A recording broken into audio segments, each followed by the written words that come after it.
Hello, hello, and welcome to Third Shot Rants with Howard and Gina. I'm Gina. Hi, Howard. Hi, Gina. And we're two pickleball friends living in Chicago. Gina, how's the merch shop coming?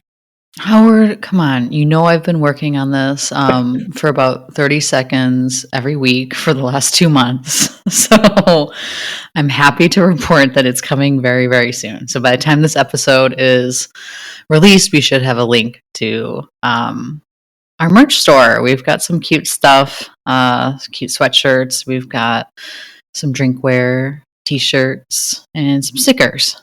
So I'm excited that that's finally very close to being launched. That's awesome, Gina. That's amazing. I've seen a couple of the products. They look fantastic. I know the holiday season's coming up, so people want to do their shopping.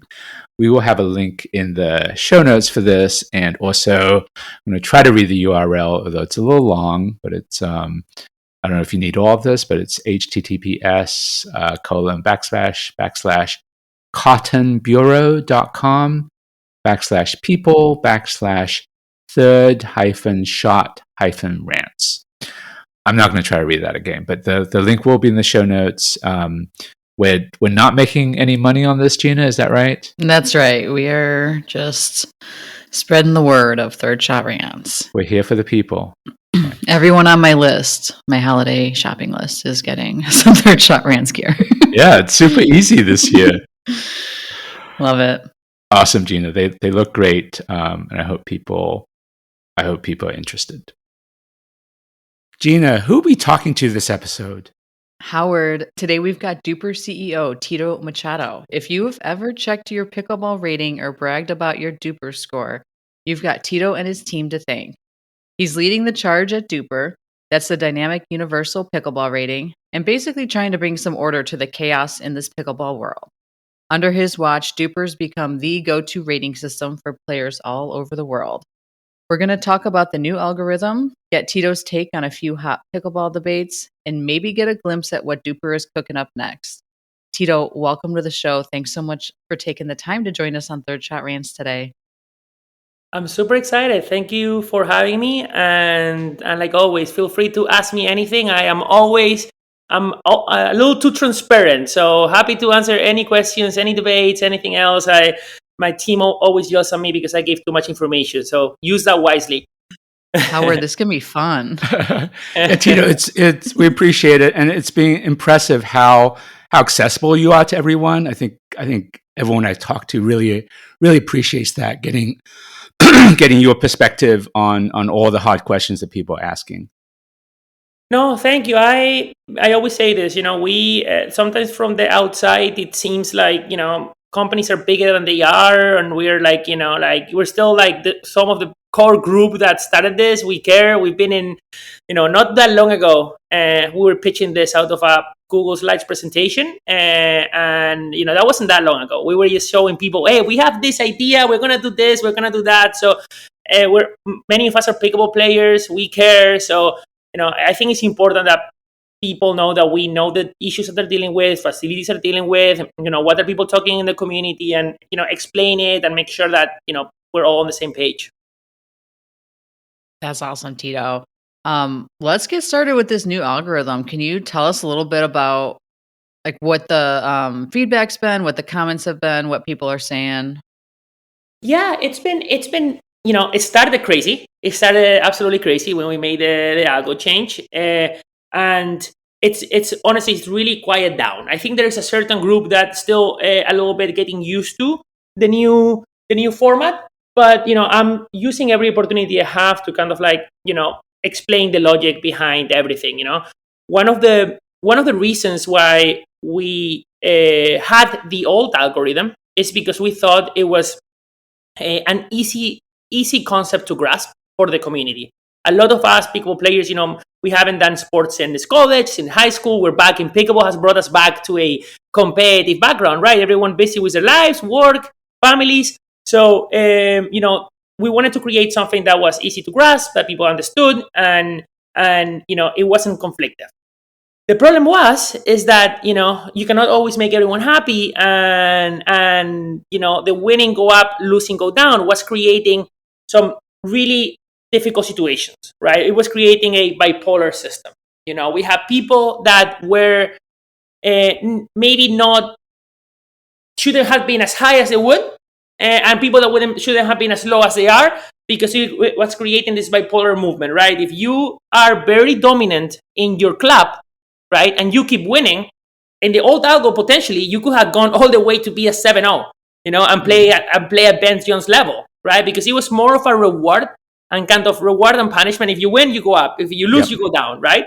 So that we saw that a lot. We saw that in communities where we have people who played in smaller communities in states that pickleball is not that big. I always put the Pennsylvania example because I went to college there. But we have people playing in a club in Pennsylvania, winning all of these games, and they will go down to Florida, and we will hear things like, well, 5-0 in Pennsylvania is not the same thing as 5-0 in Florida, right? Those things is something that we heard a lot in the community. So seeing that, we were creating a very unfair system, and people were not accurately rated. So that's where we went into a point-based system where we get way more information about the game, right? Who is playing? Who are you playing with? And looking at all of that data, you get credit based on the spread. Now, I think one of the main difficulties here is that I think a lot of people do see our rating as a reward and punishment kind of like concept, right? Like a gamifiable concept, right? Yep. If you win, you get rewarded. If you lose, you get punished, right? The goal of Dupr is accuracy, So we're looking at all of the different models to make sure that we're constantly calibrating, not punishing or rewarding, but calibrating with the more data that you add into the system, so we have a bigger understanding of who you are on the pickleball court. So all movement, upwards or downwards, it has to be seen as calibration, not as punishment or rewarding. And I think that's complicated. And we come from places like Duolingo, where people use it for language, and you get a badge and you grow. And Dupr is not supposed to be that. You're not supposed to climb the ladder. We're supposed to see who you are with the data that we have, if that makes sense. Yeah, that makes a lot of sense. So you probably haven't had a chance to listen to our prior episode, but we will probably be one of the easiest interviews for you as far as the algorithm, but I think both Gina and I think going to a spread-based system that makes total sense to us, and we talked a little bit about that on the last episode. So I don't know that we have much in the way of really hard questions about the algorithm. It makes sense to us. You're using that extra information that's available from the score in a game beyond just the win and a loss, and that seems totally sensible. I will just ask one question, which I've heard a little bit from people I've talked to and I've seen online, which is, I get the idea of using a spread when you have some differences in the rankings of the teams coming in. But let's say you have a really lopsided game. Let's say you have a 5-0 team playing a 4-0 team. And I don't know what the score expectation is on that. I don't know whether you know offhand, but maybe it's something like 11-1, 11-2 for those teams. That seems like a really odd game to be using to adjust people's Dupr ratings. It's not a competitive game. It's not the kind of game. It's you exist to try to provide more competitive games than a 5-0 versus a 4-0. And what you're really testing in that scenario is how well can that 5-0 team really dominate the 4-0 team, or how much can that 4-0 team squeeze out an extra point or two beyond its expectation against the 5-0 team. So it seems like an odd match to use to calibrate your Dupr ratings. And the other thing I'll add is, some of the people who are higher up say it's a little unfair because I have almost nothing to gain from it. Right? I'm a 5-0 team. If I go ahead and actually, pickle the 4-0 team, maybe I get just a tiny smidgen of a Dupr point from it. But I'm putting my rating at risk, and if something weird happens and I lose a bunch of points, or I even lose the match, it's kind of all big downside risk for me. So why not exclude those kinds of real mismatches from counting in your Dupr rating? Yeah. Listen, I think it's very important to understand that all data is extremely valuable, Okay, like every game is extremely valuable. And again, we're looking at an average of all of your game, right? I think one of the big issues that we have at Dupr is or maybe it's too much transparency, right? Because most of the time that people are complaining about that movement is to the 1,000th of a place. You know, we added too many decimal points there. So I feel like if we added like, even more, right? And there was a low movement all the way in the 2,000th of a decimal point, right? People will be like, well, this is unfair because I went down, right? But like one of the main things is like the numbers that truly, truly matter, right? Are the first one and the second one. Those are the true numbers that define you, or we think define you as a player. If you don't beat an expectation and maybe we need to change the color because it's green or red, right? But the second that people see a 0.0001 little red, like that's negligible. We're just showing you a little bit more data maybe that we should. I think I'm having this fight with our big data scientist Sarah, because I'm like, hey, we will solve so many of these issues if we just take that last decimal, because it's not that important, right?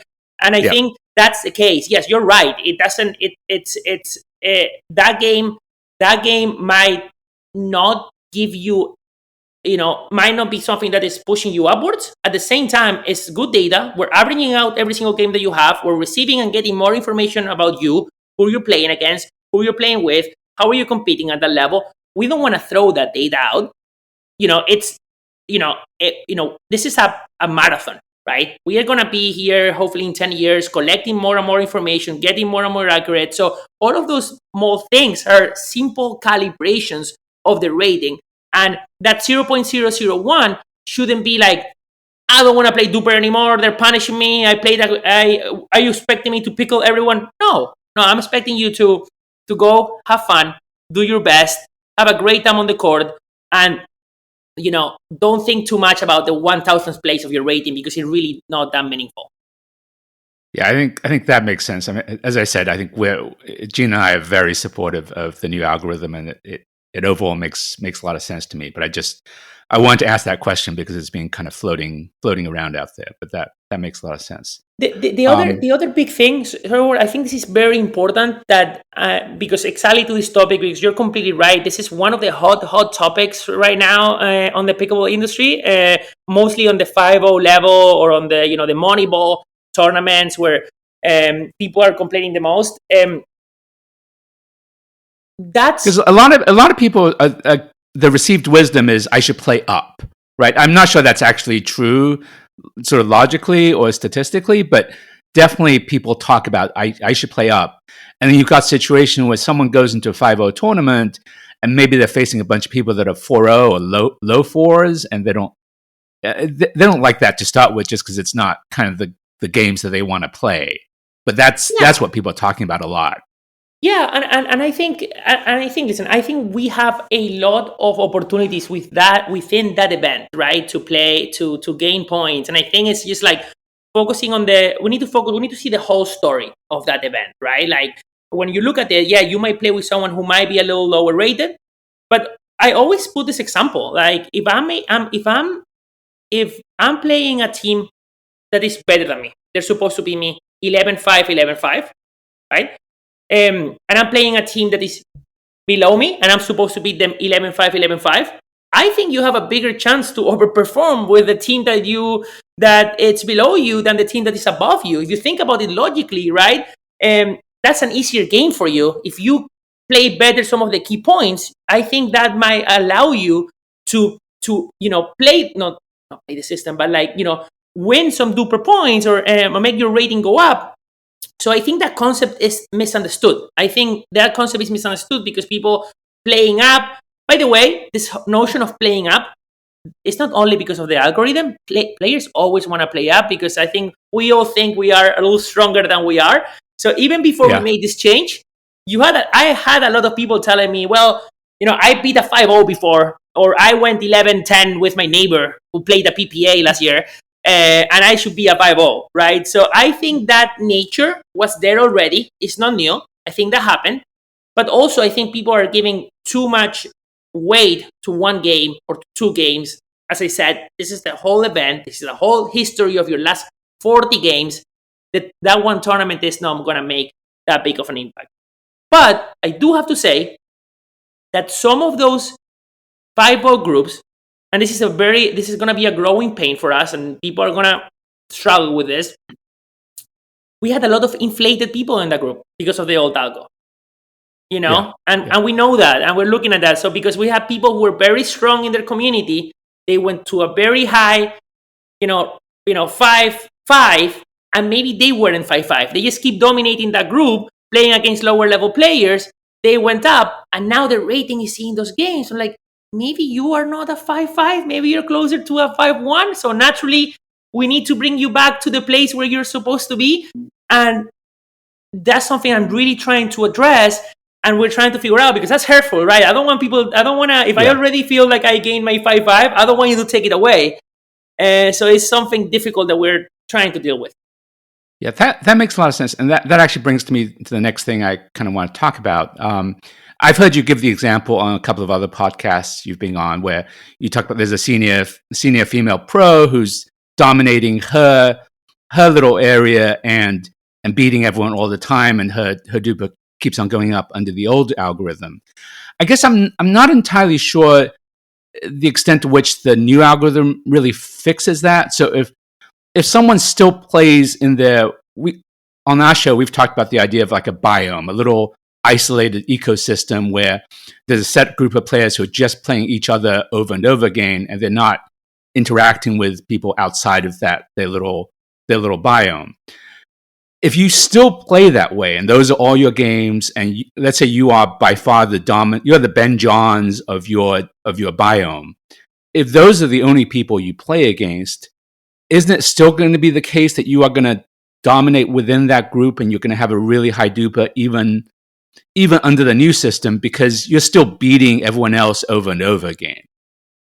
Yeah, no, that's a great point. And let me add one more thing. Like, maybe you deal with the issue of someone just being sort of completely run away and their Dupr going up forever and forever, but their Dupr will go up relative to the people in their group, and maybe it becomes really pretty inaccurate if you compare it to people who are outside of this isolated biome.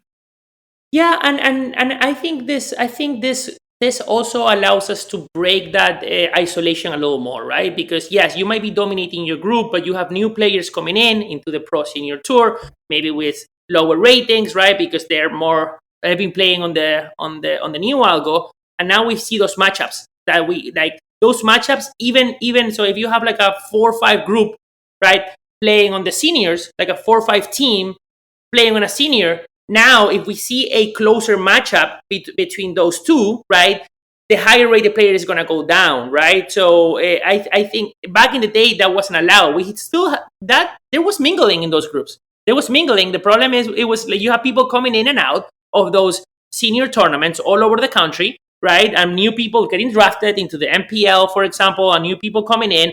The problem is that the domination was always win, go up. Now, those new players coming into the mix are going to calibrate over time the top players, right? That's something that we are starting to see a little more. Now, we do have an issue when people under the old algorithm, if those players were coming in some of the time, they would have calibrated things too if they had beaten the top player some of the time. So I guess the algorithm doesn't itself introduce more cross-pollination across groups. Like, you need that. But if you don't have that, then are you going to still have this issue with really kind of non-comparable Duprs across different biomes? No, for sure. But let me put you an example. Let's say last year, we look at last year's MPL result, which is the senior league, right? We look at the MPL. Right. We had teams that did extremely well and have a very high winning record, right? That team is exactly the ones I'm discussing, where they kept going up. Within that same league, I had people that are very deflated, and they were very upset because every time they were playing, they were closer to those teams than the old algo said, but they kept going down and down and down because they had a negative record, So those negative record people, right, that were going down and deflating, right, this year when they go and play MPL or any other senior tour, are going to be a great calibrator of the top. And the two polar systems are going to bring themselves back into the middle, right? But you're right. There is one more concept that I always wanted to bring back, which is called connectivity. Connectivity is something I truly believe in, and again, it's something that, to be honest, we are still a little bit like not sure if we're gonna do it or not. We're looking at the data. I would love to do it. Why? Because I believe that connectivity, just creates this community feeling that the second that someone else touches anyone else in the community, it adjusts everyone across the line. What I'm talking about is almost like a living algorithm, a living thing. That's the way I'm not a data scientist, but that's the way I envision it, right? This is this living thing that every time we feed data from every angle, if you are connected to this network, everyone gets calibrated. That will be the ideal scenario. That will be the best way to make sure that we really end up polarizing systems, and we make sure that there is interconnection between every single player and we know where everyone is at.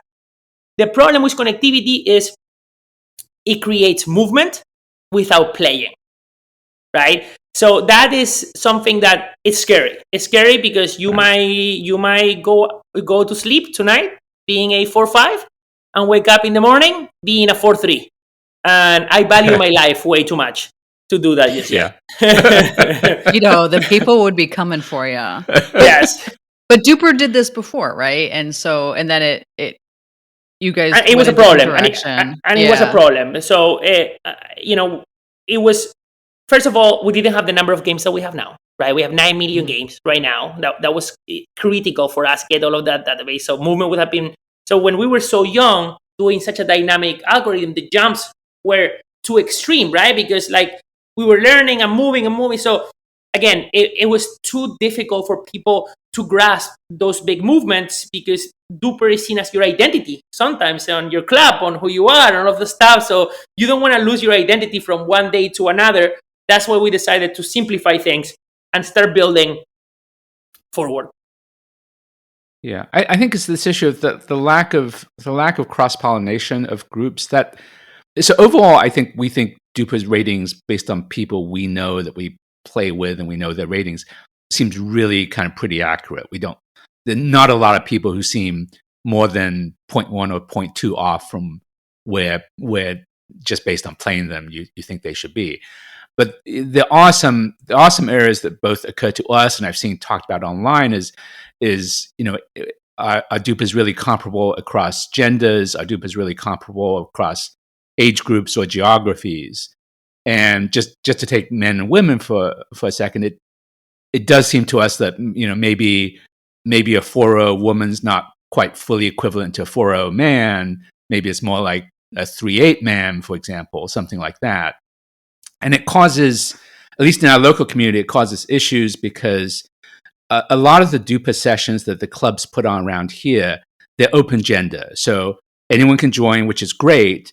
But you will find yourself in non-traditional gender matchups. So it's not just men's doubles, not women's doubles, or mixed doubles. You might have 2 women playing 2 men, or 1 woman and a man playing 2 men.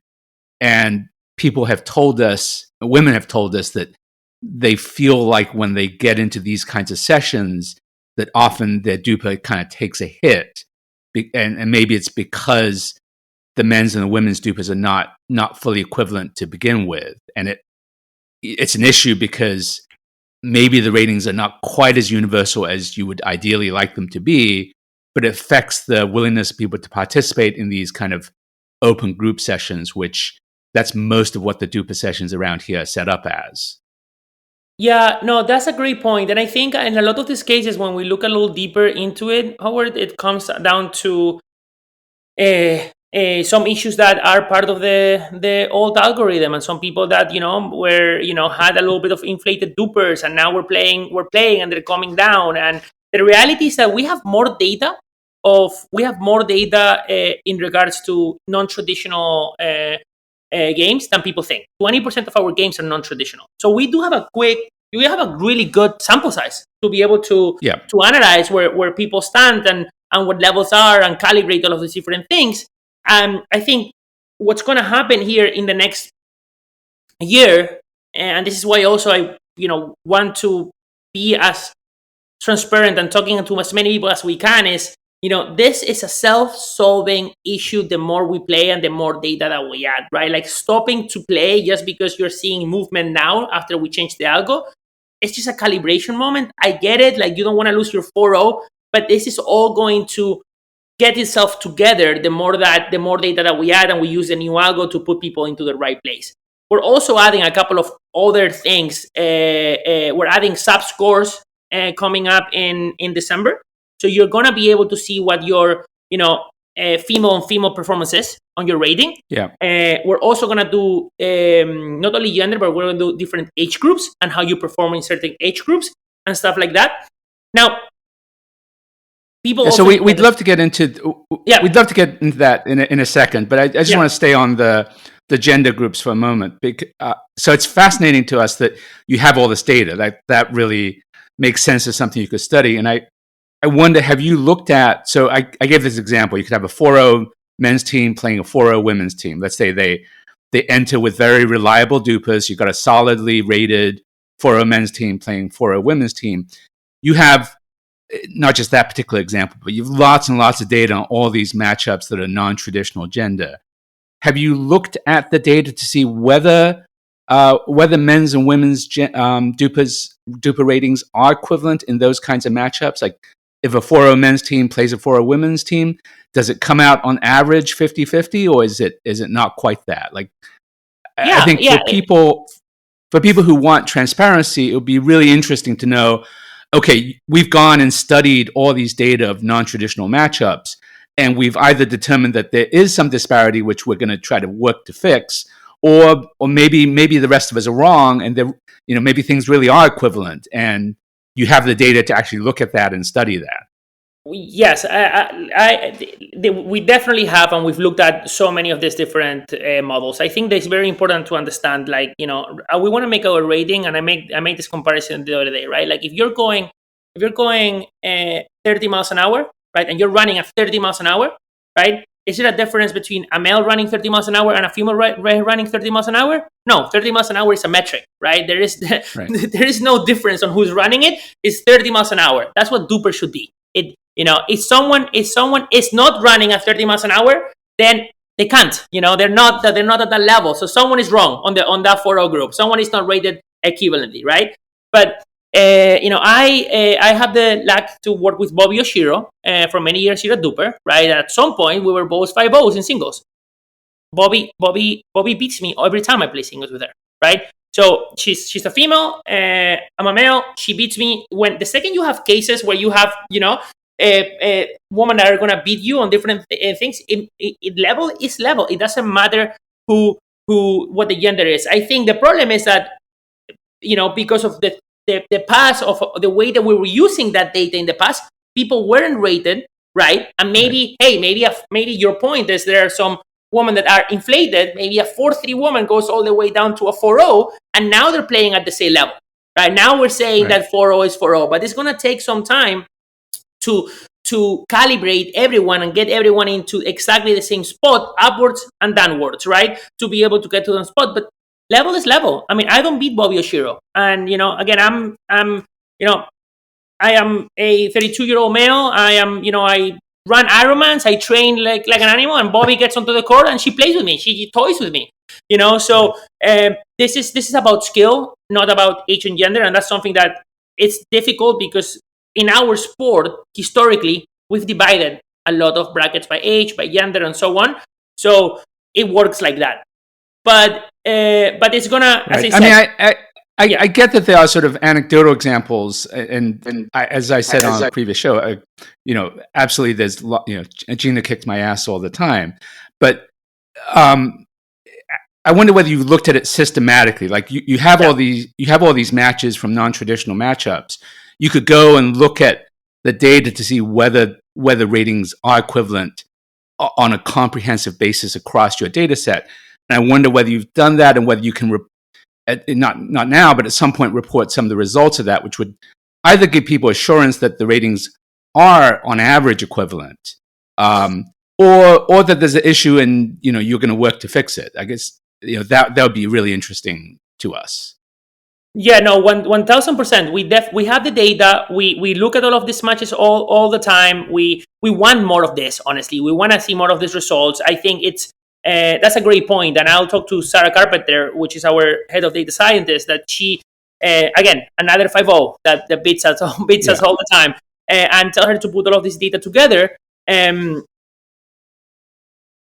think that we need to give it some time with the new algo to be able to get people into the right place to then be able to run this. Because again, there are people who maybe only play female games, and we only on the old algo we would. By the way, yeah, go ahead. We both listened to a couple of podcasts of Sarah's, yes. And we're so impressed by her. We'd love to talk to her sometime if that were possible. She is so impressive, and I think you're very privileged to have her leading your team. But I guess I wonder whether the new algorithm, how much it really. So if women, let's say there's some women who just play with other women. I'm not sure the new algorithm could really fix that. It's still an isolated biome that they're participating in, and I don't know the algorithm itself can really deal with that issue. Yeah, for sure, and we need to create those situations. I've been talking for a while to creating what we call the battle of the sexes. We wanted to, because the famous situation in tennis and the movie that came with Billie Jean King and creating those. And we are like, I think we wanna get more data from those games locally, right, and get more on the tournament side. And this is more about feeding, right? Again, this is a living thing that we need to keep feeding all of different scenarios, so we have more data points to be able to do it. So yeah, I mean, we will create those kind of events. We will create those kind of ranges. We are also adding a mixed doubles subscore, which I know, for example, I actually believe the mixed doubles requires, honestly, like potentially a future rating of itself, just because the dynamic of how that game is played is different. It's just a different way to compete. So we're looking at all of these data points. We're going to add them as subscores at the beginning. So everyone is going to be able to see how they perform at female, male, mix, and then the average of all of their games. But if we go back to those games, tell us about how that works. So let's say you have your main Dupr rating, and then can you go through what the kind of subscores are that you would have? Yes, we are adding. This is no one really knows this. So this is the first time talking about it in public. So yeah, we're gonna add gender, mix, and female, right? And then we're gonna add. We're looking at a couple of age categories as well. To also, we want to give people this transparency, because it's one of the big critiques. Age, a 5-0 who is 65 is not the same as a 5-0 who is 32. Again, it comes back to my speed concept before. 30 miles an hour is 30 miles an hour. But we want to add all of these subscores because we want people to understand that it's just, all of the data gives us more information about you as a player than a very small subgroup of your data. Right. Everyone wants this. Everyone wants this, like, all of these games to count. But now we have way less information about Howard, right? We only have like Howard playing on 40 plus male. How many of your games are only against against that subgroup, and maybe some people are, because you said maybe they're only playing in that community. I'm only playing with the same people, and maybe that's all the data that we have. But we start dividing and kind of diluting our body of data into more subgroups. We want to give it to people so they can analyze that, they can see it, they can have a feel for it. But most importantly, it's like, hey, I'd rather have 40 games of you telling me how you're competing in all of these different places that have you in 5 games here, 10 games here, and 15 games here. That's kind of like the reasoning we're putting behind those subscores, but always keeping your Dupr rating as your core rating up there. So the sub. So I would have my regular Dupr rating, Yeah. and then I would have, for example, a, a men's Dupr rating. Where is that coming just from matches where Like I'm play against playing men. just Yeah. pure men's doubles matches? Yeah. And then I would have an age subscore that's just from matches with people within whichever age band Yes. you guys pick out.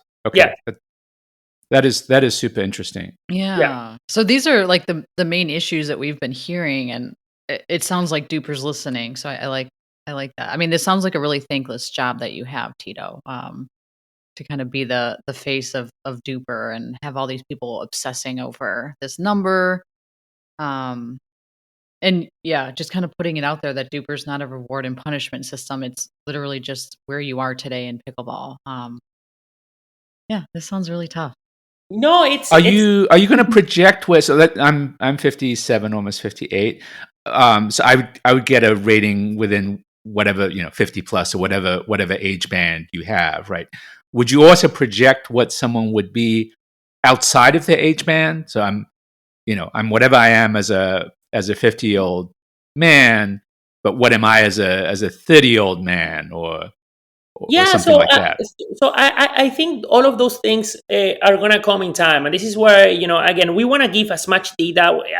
I think we live in a very data driven world these days, which is historically the way I grew up, I didn't see life through data. I think we all see life through data now. I have a Garmin, like I see my sleeping patterns and how much I'm running on Strava and how much I'm doing per mile. We're all thinking about these things, and we want to offer as many of those things as we can, so you're able to analyze your game, right? I think at the beginning, right, we're gonna look at how many data points can we give that actually make sense. That we have enough. If once you start dividing things way too much, it's not going to make sense, and we don't have people to have 45 different numbers that 90% are meaningless because we don't have enough data to give you to know Yeah. exactly how you would do it. So we're looking at the key categories right now, right? Which it's we're gonna do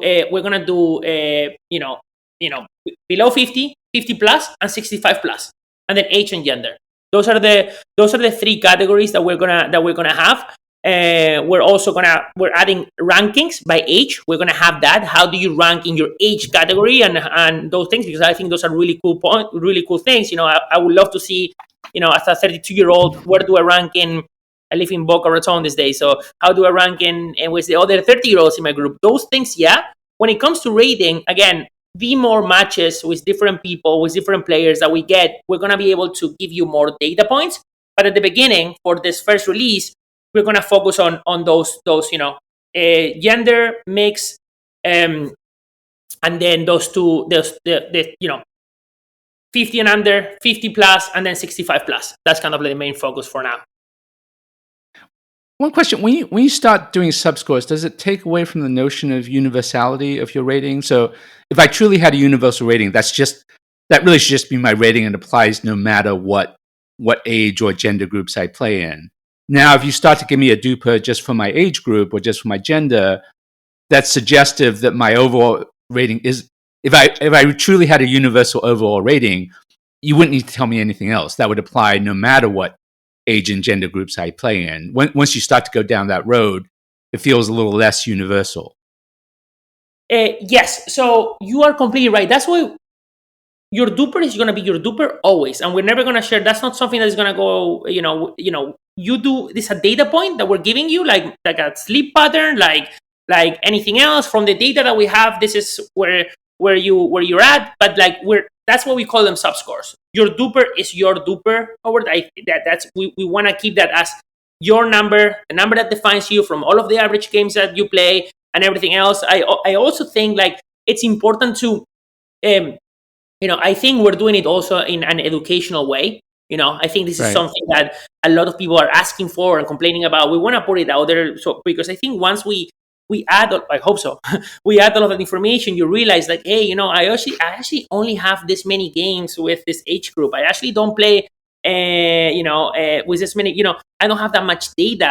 I cannot complete, again, it's not as easy as people think as to have a full body of data for a player, and and then also divide those by different segments, and also, we all, the beauty of pickleball is that I play with people of all ages. I literally do play with people of all ages. That's what we're doing at the club level, at the park level, at the community level. So, we're just hoping that by kind of like giving the extra transparency on how you do on all of those things, it's a little more understandable to see the full picture. We're trying to people to get to the full picture, and get all of this data, maybe be less emotion driven to your rating, but more data driven towards it. And that's ultimately the goal of adding this transparency. Yeah, that makes a lot of sense. I think people always appreciate having kind of more information about themselves and their ratings. Yeah. One other topic I wanted to ask about. So there was this weird example that popped up on my TikTok a while ago of, I don't know whether you've seen it, but there's this woman who entered a 2-5 tournament. She entered as a non-rated player, and virtually all of the other players in that 2-5 tournament were non-rated. And she ends up coming out of that tournament with a 4-2 Dupr, with a very, very low reliability 4-2 Dupr. But you look at her profile and she's got a big shiny 4-2 Dupr next to her name. And I think that comes about in part because you guys tend to start people off at 3-5. So you have these non-rated players. If you have 4 non-rated players playing a game, you've made a choice to give them all a rating coming out of that completely non-rated game.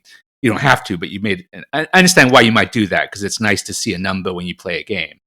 But you got this weird situation where someone is playing a 2-5 tournament. Presumably, I know you're not taking the fact of the 2-5 tournament into account in your algorithm, but presumably that's kind of what level she's around. But because she is beating soundly a lot of the people in that tournament, and they're almost all non-rated, she ends up coming out of it at a 4-2. And I wonder whether you would think about whether to start people at 3-5, and then whether to give a rating that's coming out of a completely non-rated game. Like, you could wait until some of the non-rated people play against people with more established Dupr ratings before you give them a numerical score, but you've kind of chosen to give them a number right away. Yeah. That's a great point, great question. We again, we're trying to get people engaged, into the rating. So, coming into a tournament that is going to be Dupr rated, and maybe leaving that tournament empty with an NR there. I'm like, I play my Dupr games. It's complex, and we need to make decisions, right? Make decisions. Where do we start it? We're looking at the data. Where do we like stuff? Because sometimes you have, former college tennis players coming in with a non-rate, and they set at 3-5. And they were playing for UCLA and serving 120 mile an hour serves, and they know what to do with a paddle. So Yeah. It's that mid spot and sweet spot, like making that decision. I think one of the things we to that point, one of the things that we need to do a lot better, and we're trying, is reliability has to matter more to people. Okay, like a 4-2, over to your point, with zero reliability, is meaningless. It really is. Like, and we haven't been able to get the community to grasp that, right? Like, people still, as you said, people care about the big 4-2. It doesn't matter if it's just a 1 right next to it. I'm a 4-2, and that's it. You're not gonna take it from me. And that's that's something that we keep debating. We keep talking about, like, how do we make reliability more important? Because people see that number as their identity. But you're right. I mean, it's we looked at so many of these different decisions. What do we do? Where do we start them? What number is the right number? How do we get them to the right place? The answer is always just play more games. Try to play find more with the community. Play people that have a Dupr rating. As a tournament director or a club director, I think it's always great to try to get at least one person at that category level, invite them to play, get them in, make sure that you're playing those games. And I think that's the best case. But, we do not know who you are until we know who you are, and that might take a while.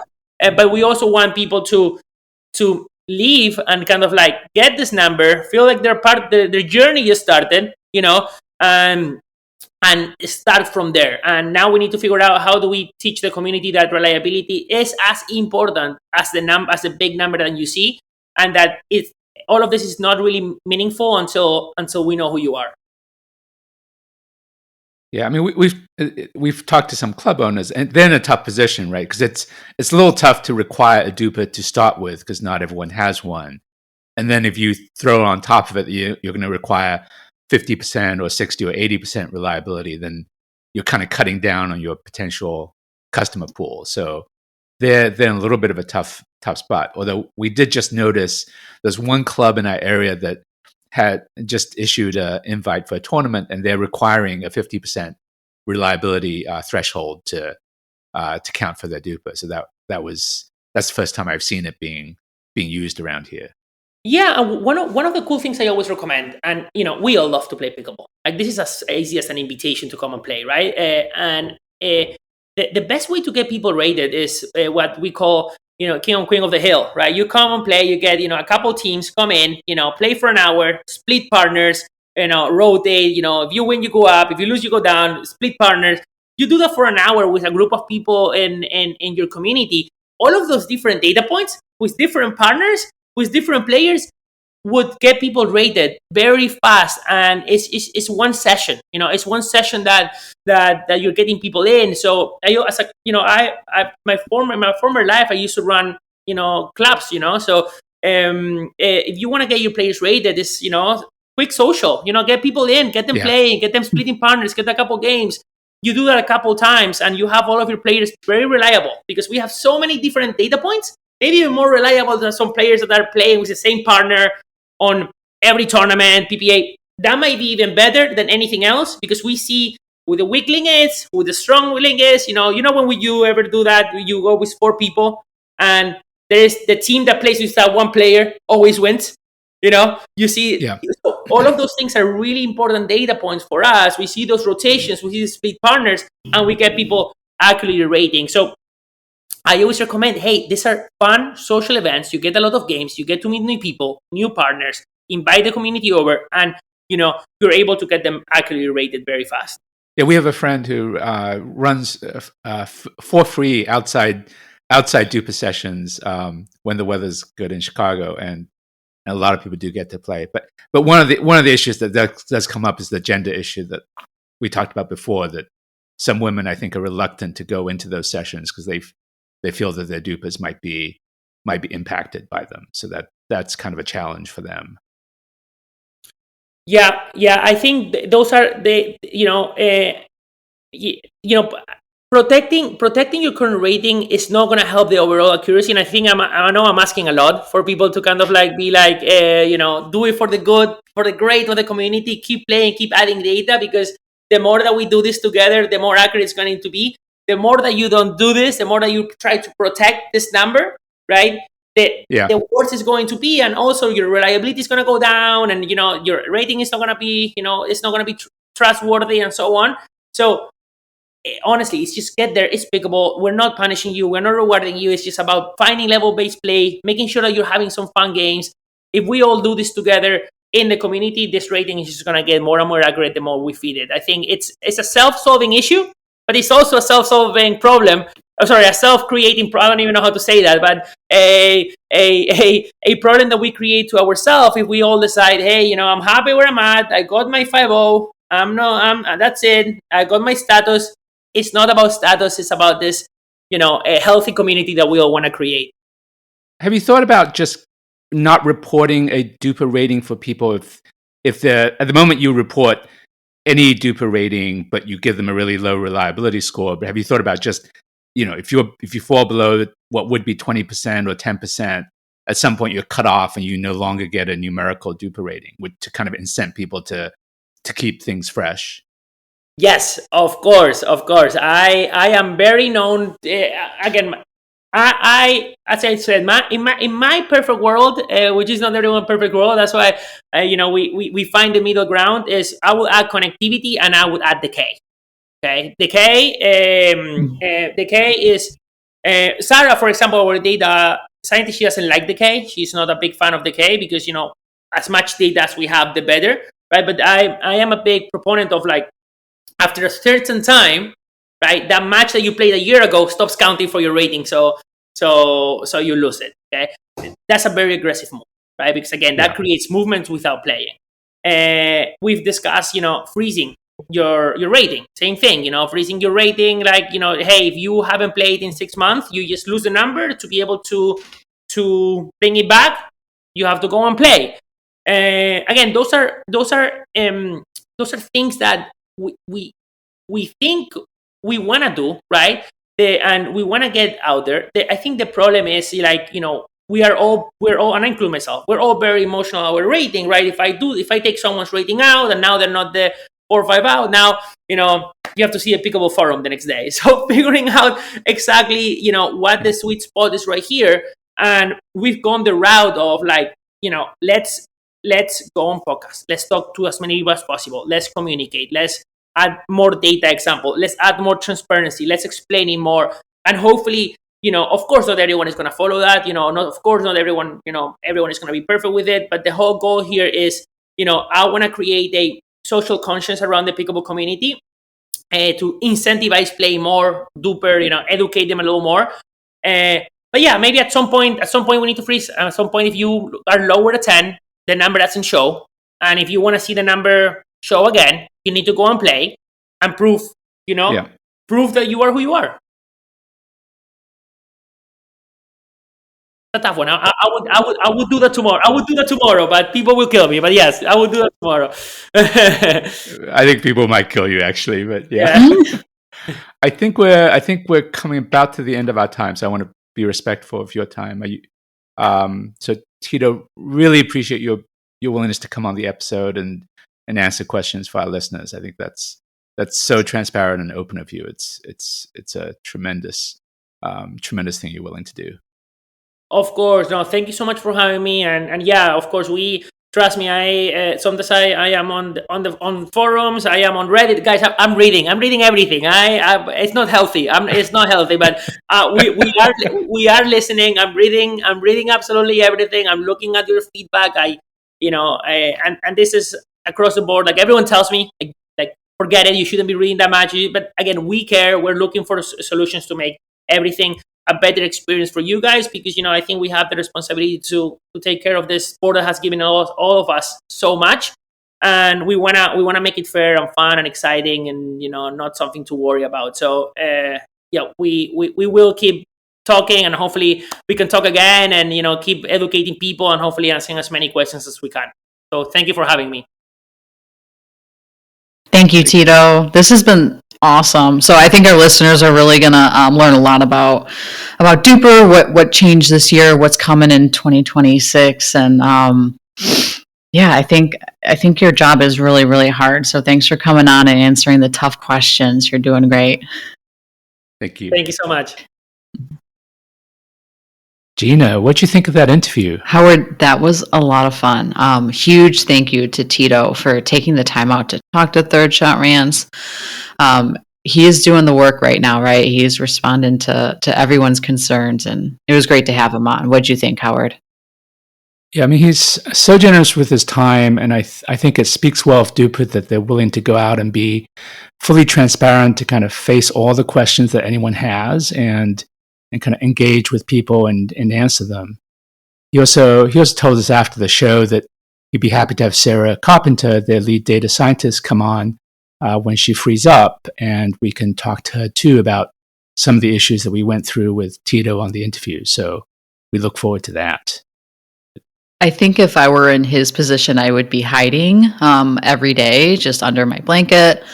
He is doing the exact opposite. He is listening to what people have to say. I think he's really, really interested in making an accurate algorithm for pickleball players. So it feels like we've got the right guy doing the job, and Sarah Carpenter is the data scientist. It's a winning team, I think. Yeah, they're amazing. And you and I are pretty supportive of the new algorithm, but we've both looked online, and there's some people who are very aggressively against it, and he's willing to kind of go out there and talk to everyone and educate people, and that's really fantastic. Yeah, I feel like the main takeaway for me was just that going up is not a reward and going down is not a punishment. It's literally just more information. I like the idea of him like changing the colors. Like we're really simple people, you know. Like we're looking at this and getting grumpy when we see red and getting smiley when we see green, and it doesn't need to be like that. So we gave the algorithm more data. It changed a tiny bit, and we need to just kind of move on with our lives. Yeah, I do think that 4-2 woman from the 2-5 tournament is never, ever going to play another Dupr match ever again. She might. I mean, listen, she's got her goal. Yeah, I think that's one thing I would like. I would like to see is that Dupr start at 2.5. Like I work with so many beginners that I don't see 3.5s coming in, but maybe they kind of bypass me. So it's tough to.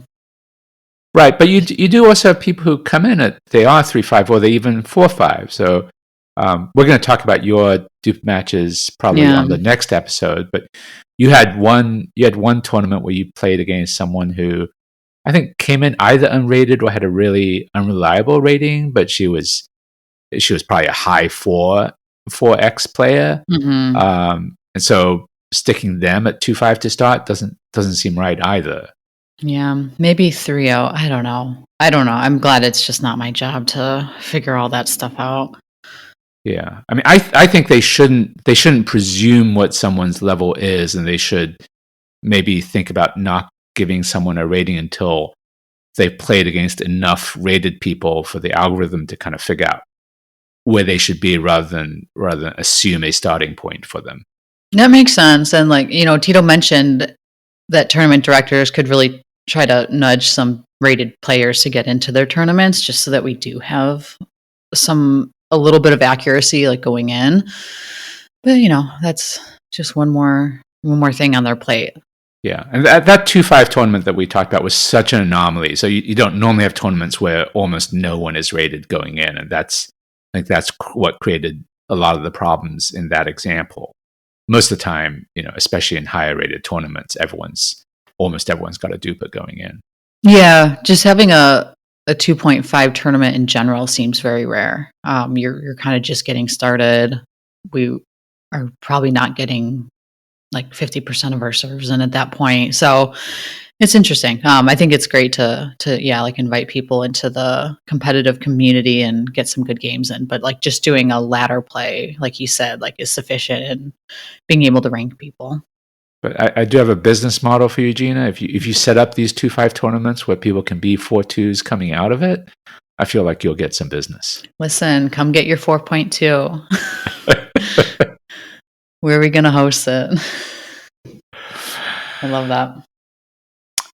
Coach's Corner this week, Gina. What do you have for us? Howard, I'm going to talk about drop shots. I had mentioned on the last episode, I was playing in a tournament last weekend, and man, it was tough for me to get my drops when I was really under pressure. And so this week I've been just kind of reflecting on that, like my personal experience, but then I also had a lesson on drops that I taught. So just giving a couple of tips. So under pressure, it's really, really hard to keep a light grip on our paddle. But we're gonna keep that inner monologue of staying positive when we're under pressure and making sure we're reminding ourselves to keep a light grip on our paddle. When we're over grip, that's when we see those really high drops, usually going right to that strike zone. I want to think about the apex of the drop being on my side of the net, meaning it reaching its highest point. The ball is reaching its highest point on my side of the kitchen. That's a visualization that like is really helpful. A lot of times we use the net as the apex, like that's what we're aiming for, but that's really not ideal because I want that ball dropping into their kitchen. I would say those are that and hitting the ball on its descent. So we're really, instead of contacting the ball at its highest point, we're contacting it just about a split second after, letting it drop, getting that nice, consistent, short swing path. The RPO way is we're trying to hit the same shot 1,000 times and not 1,000 different shots. So it's really just about having a super consistent contact point and swing path and not keeping too tight of a grip. Yeah. Why on the descent, and why not take it at its highest point? Yeah. So I think that's where the consistency comes in, is that when we have that nice, short, compact swing path, our paddles facing upwards, we're catching that ball at that same place every single time. We're able to just kind of lift that ball up, go right on over that net. And let's say the ball may, on the return to you, the ball may bounce higher or lower depending on how your opponent's hitting it. Mm-hmm. Am I trying to hit the ball at the same distance from the ground each time, or am I trying to hit it after it's dropped a certain amount from its apex after it's bouncing to me? That's a good question, Howard. And there we might be kind of getting into, should I be hitting a drop or a drive? And so ideally, like before we even see a return, I don't want to decide what I'm hitting. I want to see like what I'm getting. Because if it is that really high bounce, I'm probably going to hit a drive on that one. If it's a really low bounce, that's where I'm going to make sure that I'm not driving that, because it's really hard to drive a ball upwards. Okay. That's not quite what you were asking, but I think that I think that's a really valid point of like making sure that I'm not saying, oh, I'm driving this next ball. I haven't seen the next ball. I can't decide what I'm doing with it. But taking a look at that bounce is a really important aspect of that third shot. Yeah, that makes sense. Sometimes I decide before it comes back, before the return comes to me, I'm just going to swing as hard as humanly possible at it. Is that a good strategy? It's a strategy, but sometimes you just have it in you, right? You're like, I just want to smack something. Like, I don't care where this ball is. No, it's not good strategy, Howard. Thanks for asking. Okay. Thanks, Gina. As I didn't hit a drop, I think, for the first year I played pickleball. So, I mean, what is a drop shot, right? Like that was not part of my repertoire the first year I was playing. And you can play in like little, speaking of biomes, you can play in little groups. And I started playing in Horner Park District classes where no one hits a drop. Everyone's just hitting the crap out of the ball. And you get used to that. And that's how you play. Yeah. Yeah, it's tough. Yeah. So for more lessons from Gina, you should contact her at gtpicklecoach@gmail.com. gtpicklecoach@gmail.com. You can find that email address and all the other links for the show in our show notes. If you're not used to show notes, if you're in your podcast app, if you poke around, you should be able to find a page that kind of lists. We give the outline for the episode, and then we give email addresses and links that are relevant to this episode, and put them in those notes. So take a look, including our merch shop. Also, I am a Carbon ambassador. There's the new True Foam Waves paddle that is out that I really love. My discount code is Carbon10, CRBNTEN. Our email address is thirdshotrants@gmail.com. Please email us about anything you want, but especially about Dupr, because we're going to have a follow-up Dupr episode and we'll include listener feedback. As we mentioned, Dupr has told us they're happy to speak to us in the future. So if you have questions for Dupr, please email those to us too, and we'll try to get those in on future interviews. Now, if you want to try something extra exciting, you can also send us an audio recording. So, for example, if you're on an iPhone, open up the voice recordings app, do a short recording, and email it to us at thirdshotrants@gmail.com, and we'll try to feature that on the show. Please follow the show, especially if you're a new listener. In the podcast app that you're using, look for a plus sign or something similar, and it lets you follow the show and get new episodes as they are released. We greatly appreciate it. And Gina, are we doing an after show this week? Let's do an after show. It's October 29th, Howard. We've got Halloween 2 days away. What are you doing for Halloween?